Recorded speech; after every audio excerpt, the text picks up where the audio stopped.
All right, what's up, ladies and gentlemen? We are back with another episode of Team GLOCK University. I've said in past episodes that the fundamentals are the foundation to everything I do. So with this episode, I want to go over another important fundamental, shooting on the move.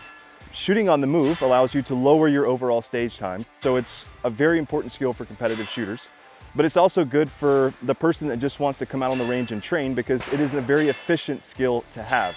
Behind me, you see I've got one target here on the far left. That's going to be my start the drill target. So I'll shoot it stationary.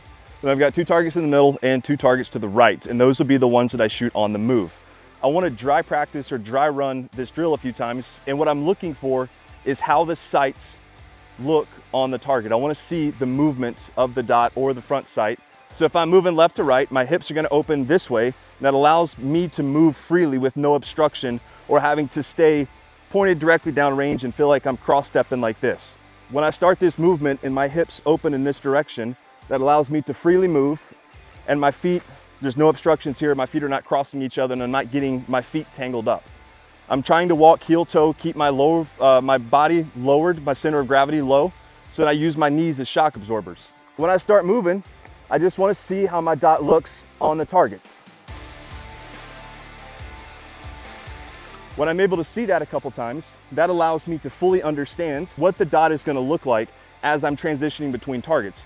It's going to come back to the center, so we don't have to force it anywhere. I just want to see when I'm moving what the dot or the sight is going to look like. So we'll do that one more time.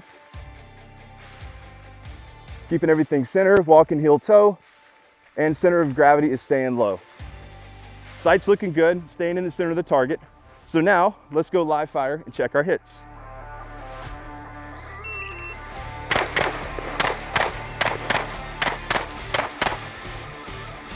With that first run, trying to stay very controlled, you'll see the group sizes are larger.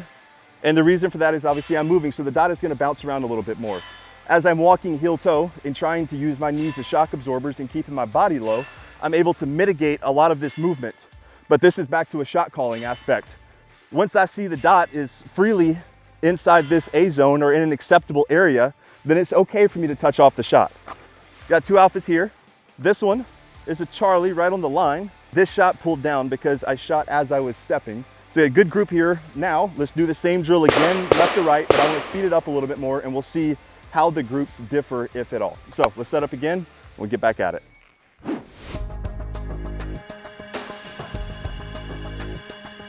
We're gonna shoot the same drill again, stationary target, two alphas, and then we'll start moving on the other four targets, but this time I'm gonna try to move a little more aggressively and not be as controlled as I was on the first run.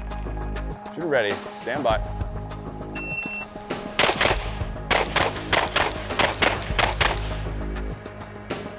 A little more aggressive on the movement, even a little bit more aggressive on the shooting itself, but we still kept the shots where I was hoping to keep them. So these were the first two from the first run. Now we have two just like this. So still one Charlie here, but acceptable area for shooting on the move. Kept everything in the alpha on this target. This is a target we had the low shot on when I shot on the step. Was able to control that better and get two alphas here. This one was Alpha Charlie here, so still a good group and very acceptable shots. And then the final target, I said we had mandatory two alphas, so we still have two alphas here. When you're shooting more aggressively, that's one reason, like I said before, that I want to make sure I run this dry beforehand, because that allows me to see the dot in its entirety. I'm fully able to understand what the dot is going to look like, and all of this when the drill goes live is not like new information.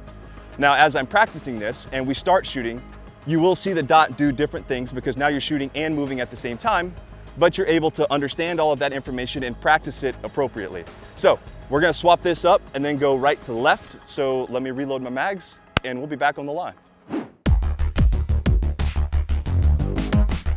Back on the line. Now we basically just reversed the entire drill. So we're gonna go right to left this time instead of left to right. Now, just because we're going the opposite direction, the fundamentals still remain the same. I said earlier, I like to run these drills dry so that I can see what the dot is gonna do. I've already done that on the left to right drill, so we're just gonna go live, right to left, and first time through, we're gonna shoot very controlled. Controlled movement, controlled shots, and see where we land on the target. So here we go.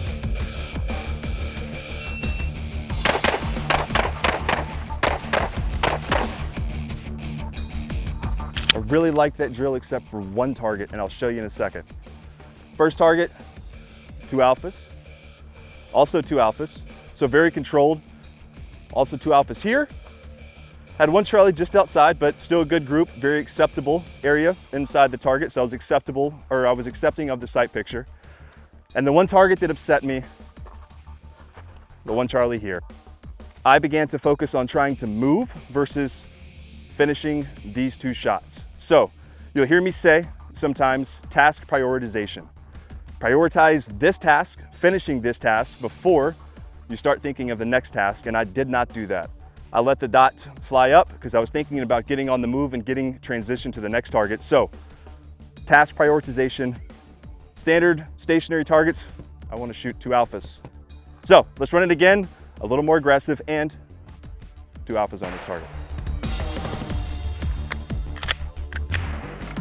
Shooter ready, stand by.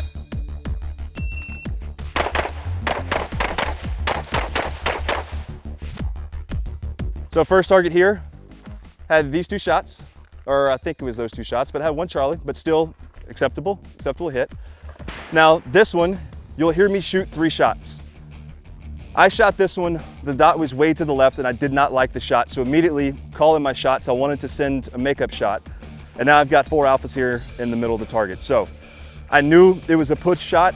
I didn't quite know how far I had pushed it. I didn't know if it was gonna be a Delta or a Charlie.